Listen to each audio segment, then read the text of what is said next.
కూడా ఎప్పుడైనా పప్పు ట్రై చేసినప్పుడు ఈసారి కొంచెం వామెయ్యండి, అద్దరహో అనమాట.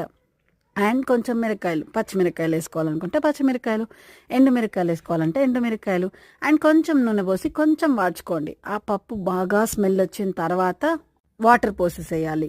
సో ఇది పైన తేలుతుంది చూసారా. అండ్ నేను ఎలా తిన్నాను అంటే కాంబినేషన్ ప్రాన్స్ తెచ్చుకున్నాను అనమాట, డ్రైడ్ ప్రాన్స్. సో ఇది 20 రూపీస్ ప్యాకెట్, పిడికడు వస్తాయి, పిడికడు కూడా రావు అంటే కొన్ని వస్తాయి, మనం నంచుకోవడానికి సరిపోతుంది అనమాట. చిన్న చిన్న కరవాళ్ళు ఉన్నాయి, అంటే చిన్ని ఫిష్, కొంచెం పెద్ద ప్రాన్స్ అవి ఉన్నాయి. కొంచెం పెద్దవైతే వాటికి తలలు తోకలు తీయాలి, అవన్నీ మనకు తెలియకపోయా, ఫస్ట్ టైం చేస్తున్నాను. సో బాగా కుదిరింది. ఇసుక లేకుండా ఉండడానికి ఫస్ట్ బాగా వేయించేసి జల్లిచ్చేసిన తర్వాత పొట్టంతా వెళ్ళిపోతుంది. దాని తర్వాత ఇలా వేడి నీళ్ళల్లో కొంతసేపు మరగనివ్వాలి.